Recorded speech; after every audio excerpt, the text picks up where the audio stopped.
మైత్రి అంటే అసతోమా మళ్ళీ సత్యమయ మళ్ళీ ఒక తమసోమా జ్యోతిర్గమయ మృత్యుర్మా అమృతంగమయ.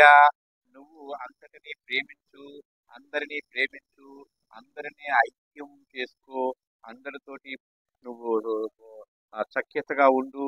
ఆ ఉంటూ ఆ జ్యోతి స్వరూపం కోసమే తెలుసుకోవడానికి పాటుపడు అని అంటే వెనక నుంచి పీకనకు వస్తుంటే నీవెక్కడ తెలుసుకుంటావు?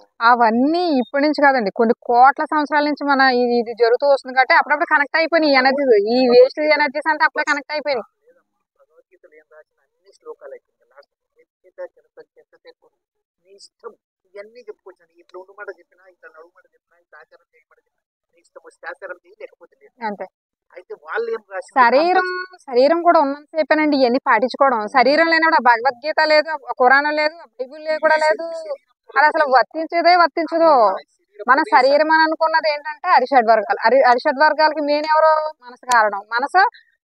మనసు ఎలా ఏర్పడింది? పంచేంద్రియాలు జ్ఞానేంద్రియాలతో గ్రహించింది అన్నటువంటి అది మనసుని తయారయ్యింది. అది తీసేస్తే ఇవేమి సిద్ధాంతాలు, వేదాంతాలు గాని, బైబిల్ గాని, ఖురాన్లు గాని, నీకు ఎంత మంది సాధన చేసి ఏమి కూడా ఏ రాసిని కూడా పనిచేయవు. ఎందుకంటే శరీరం ఉన్నప్పుడు అవి వర్తిస్తాయి. శరీరం ఉందనుకుంటే వర్తిస్తుంది. అందుకే అందుకాదు ఇంద్రియాలు కోసిస్తే విషయమే లేదు.